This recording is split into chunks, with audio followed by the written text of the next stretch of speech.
Hey, what's up guys? Everything Apple Pro here, and today we're doing a camera test with the new Samsung Galaxy S20 Ultra and my modified iPhone 11 Pro. You're going to be seeing that square machined housing. Do not confuse that with the iPhone 12 Pro. I'm not from the future. But today I just wanted to check out the majestic Samsung Galaxy S20 Ultra and its glorious, huge platter of a camera. It's awesome. I don't care how it looks. I want it to perform. And in this video, let's test the best and biggest camera sensor on the market right now, 108 megapixels. We'll be doing a variety of tests. So the majority of this video will be filmed in 4K 60, front and rear. If I'm filming in anything else, I'll mention it in the video. And we're gonna do everything. So stabilization, low light, quality, zoom. I even wanna test 8K, but we'll crop it. The video won't be in 8K, but we'll crop some scenes just to show you that quality increase. I'm very, very blown away with just early impressions. The dynamic range is fantastic. The quality is good. And the ultra wide camera is awesome. I love it. So Samsung did so good with this release. Let's put it to the test against the iPhone 11 Pro Max. And yes, the Galaxy S20 Ultra is really not competing with the 11 Pro Max. It's surpassed it already in the numbers. But let's see if the iPhone can keep up anyways. This is my friend. So he's gonna be helping me out with some of the tests, Philip too. And let's start with this beautiful machine. So what I hate about the iPhone software-wise right off the bat is I cannot switch cameras and keep the same video. You have to cut the video, kind of annoying. The software on the Samsung side is already so much better. So here's my baby, and she's looking so gorgeous on this sunny day.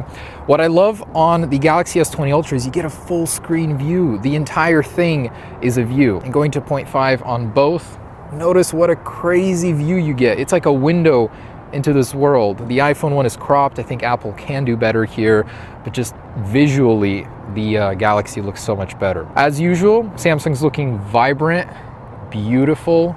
The colors are a little bit more muted on the iPhone, but I'll wait until we bring this on the computer before I pass judgment. All right, in ultra wide, let's walk around. Let's see stabilization.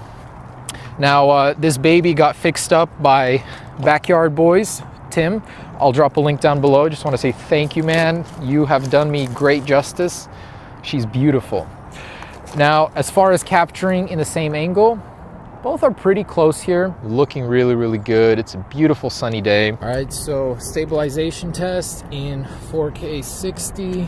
And it is on a handheld rig, so it may vary a little bit versus actually holding the phones.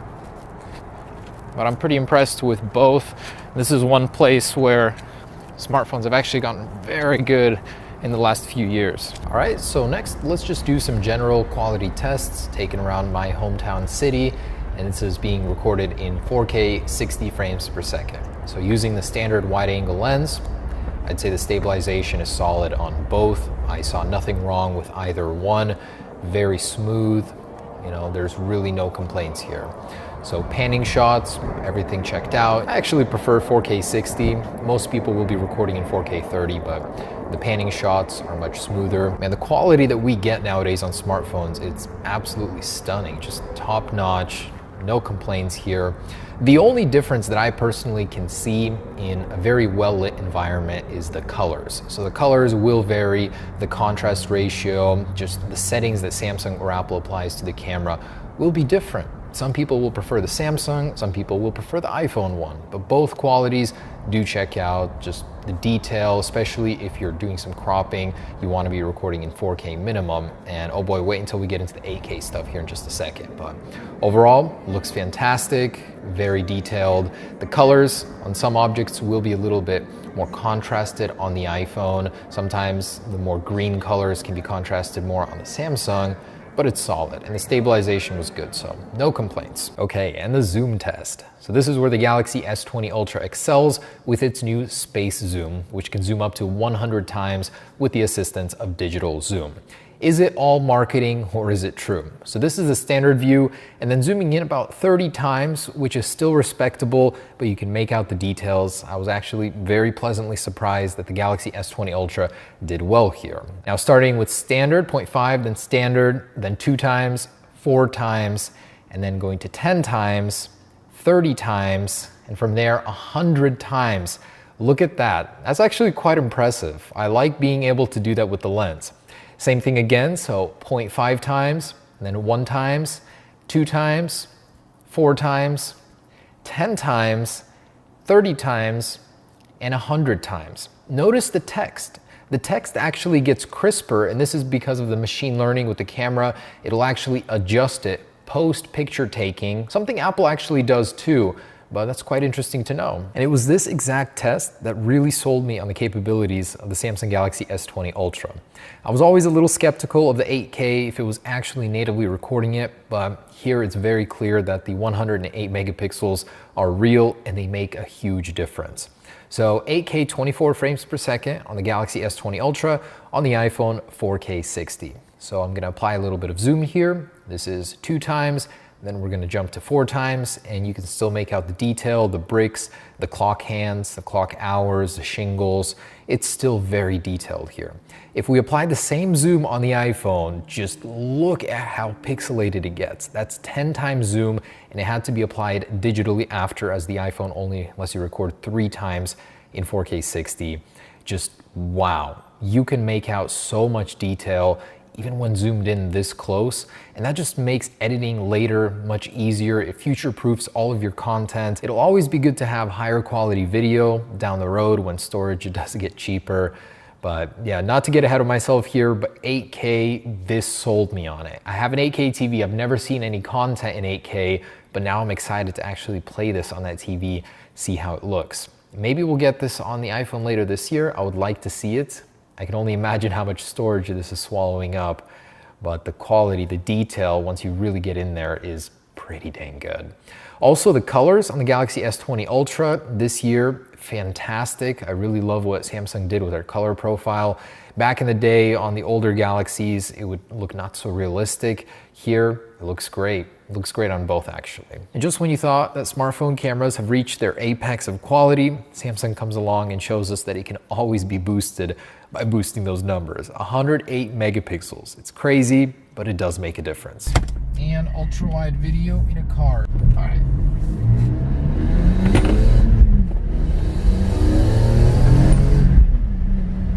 Private drive.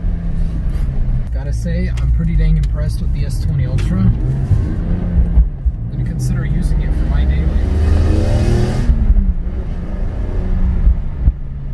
Damn, I love this car.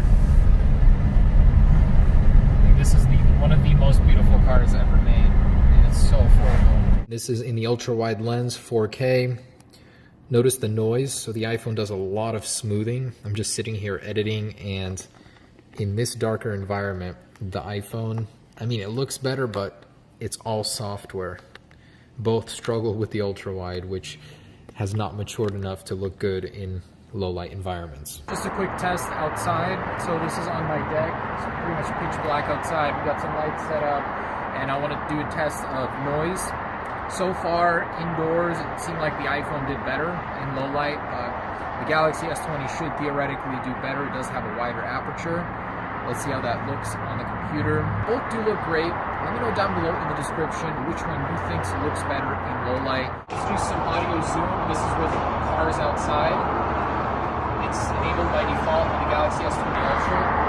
Let's see if you can hear me any better versus the iPhone 11 Pro Max from about 10 feet away, 10, 12 feet.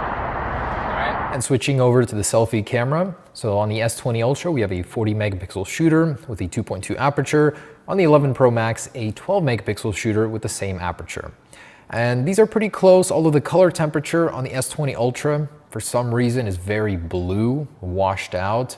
And the iPhone applies excessive smoothing to try and fix the noise. I'd say the S20 Ultra is the sharper one here. Color-wise, the iPhone looks more accurate to me. And low light for the rear camera in varying stages of lighting. The S20 Ultra is using the 108 megapixel shooter with an aperture of 2.2.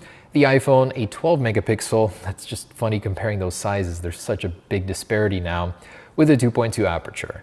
The big difference here is the pixel sizes. On the Galaxy, because there are more, they're smaller, and you're getting a 0.8 micrometer pixel in length versus the iPhone's 1.4. Bigger pixels means the sensor captures more light, although the Samsung compensates with this thing called pixel binning, where it combines 9 pixels into 1. I gotta say, both look great. There is a difference here in color temperature, but detail-wise, the S20 Ultra is picking up more detail in the very same environment. So as far as low light goes, Gotta give it to the S20 Ultra. They're just more advanced, further ahead than Apple. And I personally do prefer the Galaxy S20 Ultra in the low light situations, both the selfie and the rear cam. It's not as big of a difference as you would think, but the quality certainly is leaning in favor of the Galaxy S20 Ultra. So there it is, guys, a few days of testing with the S20 Ultra versus the iPhone 11 Pro Max. Let me know your thoughts down below, which one you would prefer and which one you thought was better in which scene. Personally, I think both are great. The iPhone 11 Pro is the best iPhone camera ever. It's only gonna keep getting better, but the S20 Ultra does have that leading edge right now. Thanks so much for watching, guys. Stay tuned for more S20 videos. Peace.